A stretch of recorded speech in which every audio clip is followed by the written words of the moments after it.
করব। দেখো সুমিত কাণ্ডটা দেখ। কি রে, ভাত খাবি না? উফ মা, ভাত খেতে ইচ্ছা করছে না। তুমি আমায় একটু চিকেন পকোড়া বানিয়ে দাও না আজকে। আবার শুরু হয়ে গেল। প্রত্যেকদিন ভাত খাওয়ার সময় ওর কিছু না কিছু বায়নায় শুরু হয়ে যায়। আজকের বায়না চিকেন পকোড়া। রাতে খাবার জন্য ওর বাবা মাংস এনেছিল, ভাবলাম সেখান থেকে একটু সলিড মাংস নিয়ে ওকে একটু পকোড়া করে দিই। হ্যাঁ আমি জানি এরপরে আর দুপুরেও ভাতই খাবে, কিন্তু খেতে যখন চাইছে বানিয়ে তো দিতেই হবে। বাপরে, এইটুকু টাইমে বানানোও হয়ে গেল। হ্যাঁ নে এবার খেয়ে নে। আমাকে আমার মা হলে চড় মেরে চলে যেত, পেঁয়াজ রসুন ছাড়াই চিকেন পকোড়া। ঠিক আছে ঠিক আছে। মেয়ে যেমন মাও তেমন। আমার সুমি সে তো গিলতেই চাই না।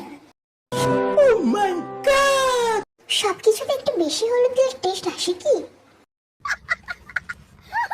আমি তো এমনিই খাই, আর কোথাও মন যায় না। চুল দেখেই বোঝা যাচ্ছে স্ট্রেটনার দিয়ে স্ট্রেট করা। এবার একটু ওই চুল নিয়ে হেলিকপ্টার চালিয়ে না।